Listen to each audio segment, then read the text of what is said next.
এই অংশটুকু যুবক যুবতীরা খুব ভালো করে শুনেন।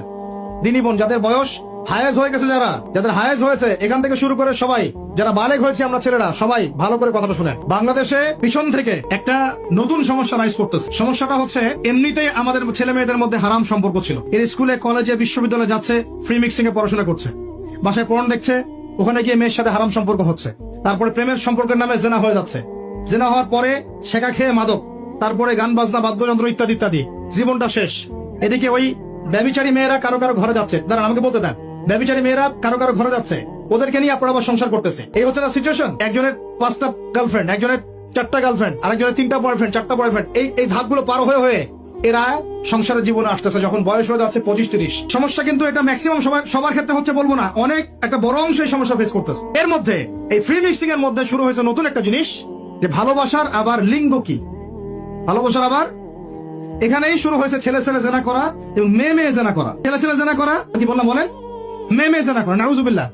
এটা কমে লুত, এর শাস্তি আসবে যদি আমরা তওবা করে ফিরে না আসি। এর উপরে এখন শুরু হয়েছে ভালোবাসার আবার ধর্ম কি। ভালোবাসার আবার, আমার সাথে বলেন কি বললাম? ভালোবাসার আবার, এদিকে মনোযোগ দেন। ভালোবাসার আবার কি? ভালোবাসার আবার কি? এই কথাটা, এই স্লোগানটা দিয়ে কি করা হচ্ছে আপনারা শুনেন। মুসলিম ছেলে মুসলিম মেয়ের সাথে প্রেম করতেছে, মুসলিম ছেলে মুসলিম মেয়ের সাথে প্রেম করতেছে, বলতেছে ভালোবাসার আবার ধর্ম কি?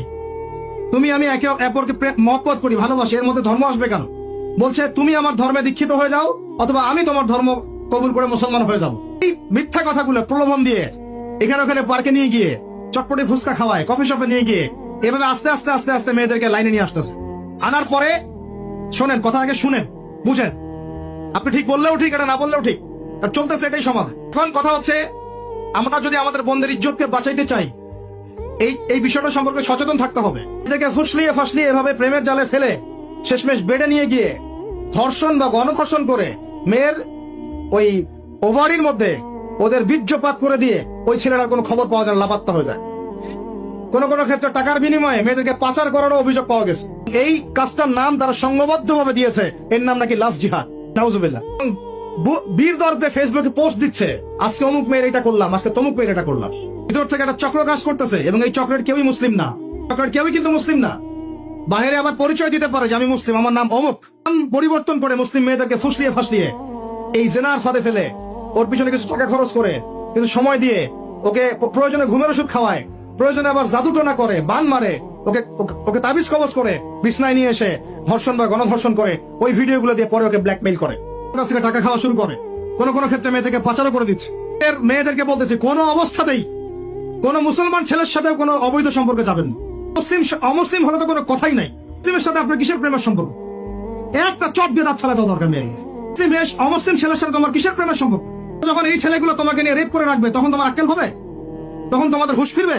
তখন এসে আমাদের কাছে মেসেজ করতেছে, আমার এই সমস্যা হয়েছে, আমাকে এখন আমি কি করবো বলেন? আমাদের ওয়াইফদের কাছে মেসেজ করে, এরকম এরকম হয়েছে আমার সাথে, আমরা কি করবো বলেন? তোমাকে কে যাইতে বলছো এই ছেলের কাছে? তোমার ইজ্জত ওখানে, তুমি তোমার পায়জামা কিভাবে খুললা সেখানে, কিভাবে বলবো বলেন? তুমি একজন মুসলিম ঘরের মেয়ে, তোমার ইজ্জতের দাম নাই, তোমার সম্মানের দাম নাই, তোমার ইজ্জত আব্রুর দাম নাই। তুমি কেমন করে নগ্ন হয়ে বাইরে ঘুরতে পারো? তুমি কেমন করে একটা অমুসলিম ছেলের সাথে প্রেমের সম্পর্ক করতে পারো? কিভাবে তুমি একটা অমুসলিম ছেলের সাথে বেড়ে যেতে পারো? তার সামনে তোমার পায়জামা কেমন করে খুলতে পারো তুমি? আমার ল্যাঙ্গুয়েজ আপনি রাগ করেন না, খুবই ফেড আপ এদের উপরে।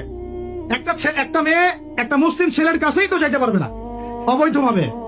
যাইতে হইলে তোমার শর্ত 3টা, বিয়ে করতে হবে, বালেগ হইতে হবে, সাক্ষী থাকতে হবে, মোহর দিতে হবে, তারপর যাইতে পারবো তুমি। মুসলিম করতে এখন অমুসলিমদের সাথে প্রেম করা শুরু করছো। মুসলিমদের দ্বারা তোমরা ধর্ষিত হচ্ছ, তোমাদেরকে পাচার করতেছে, তখন বলে এসে আমাদের কাছে চিঠি লেখো যে আমরা এখন কি করব? এদের কি ভাই নাই? বাসায় কি বাবা নাই? বাসায় ভাই নাই? এই চক্র থেকে সাবধান থাকেন।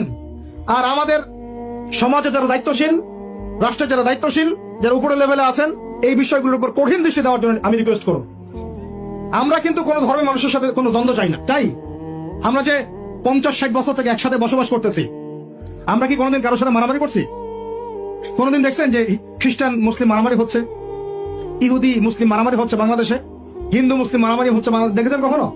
কি নতুন করে শুরু হবে এগুলো? আলামিন আমাদের দিনী ভাইদেরকে বুঝদান করেন, বোনদেরকে বুঝদান করেন।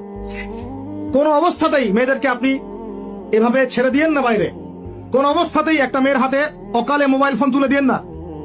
খোঁজ রাখেন, কার সাথে মিশছে খোঁজ রাখেন। একটা বাড়ির সম্মান নষ্ট হয়ে গেলে কখনো ফিরে আসে না। একে অপহরণ করেছিল রাজা তাহির কে ইজ্জতের বদলা নেওয়ার জন্য 17 জন ঘোড়সাওয়ার নিয়ে, কতজন? মাত্র 17 জন ঘোড়সাওয়ার নিয়ে মোহাম্মদ বিন কাসিম এই সিন্ধুর রাজা দাহিরকে আক্রমণ করে ওই জায়গা পরাজিত করেছিল। এই ঘটনা ঘটেছিল। আমাদের বোনের ইজ্জতের এত বড় দাম